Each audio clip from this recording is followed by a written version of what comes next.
আসসালামু আলাইকুম এভরিওয়ান, মাই কিচেনে সবাইকে আবার ওয়েলকাম জানাচ্ছি আমার আজকের পর্বে আরেকটি রেসিপি দেখার জন্য। আমার আজকের রেসিপিটি হচ্ছে চিকেন বোনার একটি সহজ রেসিপি। এই চিকেন বোনাটা কিন্তু রুটি পরোটা বা সাদা ভাতের সাথে কিন্তু খেতে খুবই ভালো লাগে। খুবই সহজে আপনাদের সাথে আজকের এই রেসিপিটি শেয়ার করব। আশা করছি আপনাদের কাছে ভালো লাগবে। চলুন তাহলে শুরু করি। প্রথমে এখানে একটি বাটির মধ্যে 1 কেজি চিকেন নিয়েছি। আর চিকেনের পিসগুলো আমি একটু মিডিয়াম সাইজ করে কেটে নিয়েছি। আর এই চিকেনটা কিন্তু দেশি মুরগির চিকেন।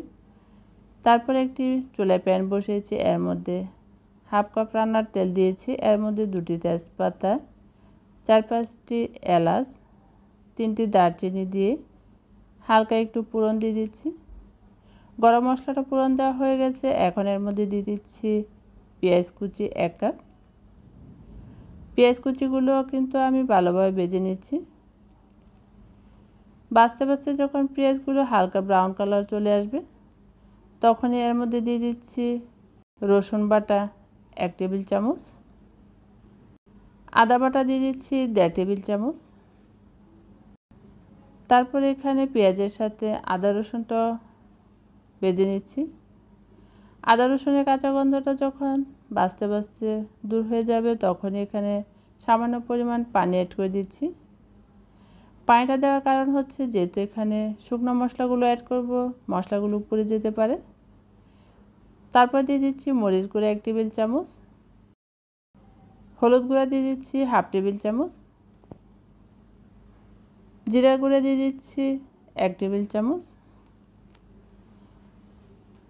ধনিয়ার গুঁড়া দিয়ে দিচ্ছি 1/2 টেবিল চামচ। এখন এই মশলাটা খুব ভালোভাবে কষিয়ে নিচ্ছি। মশলাটা যত ভালোভাবে কষানো হবে, রান্নার টেস্টটা এতটাই ভালো হবে। কষাতে কষাতে যখন তেলটা উপরে বেশি উঠবে, তখনই দিয়ে দিচ্ছি ধুয়ে রাখা চিকেনগুলো। এই চিকেনগুলো কিন্তু আমি কোনো রকম পানি ছাড়াই কষিয়ে নিব। নেড়ে চেড়ে মশলার সাথে ভালোভাবে মিশিয়ে নিয়েছি। তারপরে এখানে 1 টেবিল চামচ স্বাদ মতো লবণ দিয়ে দিচ্ছি। লবণটা দেওয়ার পর আবারও খুব ভালোভাবে মিশিয়ে নিচ্ছি। তারপরে ডেকে কষিয়ে নেব। কষানোর মাঝখানে এখানে কিছু আলু দিয়ে দিচ্ছি কিউব করে কেটে। এখানে আমি 3-4টি আলু নিয়েছি কিউব করে। তারপরে নেড়েচেড়ে মিশিয়ে ঢাকনা দিয়ে ডেকে 5 থেকে 6 মিনিট কষিয়ে নিব। আর মাঝখানে কিন্তু আমি ঢাকনাটা উঠিয়ে নেড়ে নিচ্ছি। আর ডেকে কষিয়ে নেওয়ার কারণে কিন্তু কিছুটা জল বের হয়েছে। আর এই জলটা দিয়ে কিন্তু ভালোভাবে কষানো হয়ে যাবে। আর কষানোর ক্ষেত্রে কিন্তু ভালোভাবে কষানো না হলে রান্নার টেস্টটা কিন্তু ভালো আসে না। তাই যে কোনো খাবারই ভালোভাবে কষিয়ে রান্না করলে তার টেস্টটা দ্বিগুণ বেড়ে যায়। এখন ঢাকনাটা উঠিয়ে আবার একটু নেড়ে নিচ্ছি। তারপরে আপনাদেরকে দেখিয়ে দিচ্ছি, তেলটা যখন এরকম কষাতে কষাতে উপরে বেশি উঠবে, আর আলুটা কিন্তু অনেকটা সিদ্ধ হয়ে গেছে। এখন এর মধ্যে আমি 2 কাপ কুসুম গরম পানি দিয়ে দিচ্ছি। যেহেতু এটা দেশি মুরগি, তাই পানিটা কিন্তু অবশ্যই দিতে হবে। এখন ডেকে 10 মিনিটের মতো রান্না করে নিচ্ছি। আর মাঝখানে কিন্তু আমি ঢাকনাটা উঠিয়ে নেড়ে নিয়েছি। এর মধ্যে 1/2 চা চামচ গরম মশলার গুঁড়া দিয়ে দিচ্ছি। এখন নেড়ে চেড়ে আরও 5 মিনিটের মতো রান্না করে নিচ্ছি। ঝোলটা যখন এরকম একটা মাখো মাখো হয়ে যাবে, তখনই কিন্তু চুলাটাকে অফ করে দিতে হবে। আর এই পর্যায়ে আমি চুলাটাকে অফ করে দিব। আর এরকম ঝোল না থাকলে কিন্তু পরে একদমই শুকিয়ে যাবে, তখন আর খেতে ভালো লাগবে না। এখন চুলাটাকে অফ করে দিয়েছি।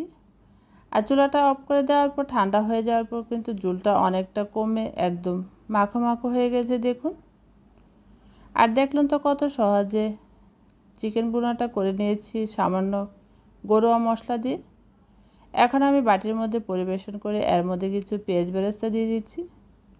আজকে চিকেনটা যতটা দেখতে সুন্দর হয়েছে, খেতেও কিন্তু খুবই মজার হয়েছে। আর আমার রান্না যদি আপনাদের কাছে ভালো লেগে থাকে, তাহলে আমার ভিডিওটা ফ্যামিলি বা ফ্রেন্ডদের সাথে শেয়ার করে দেবেন।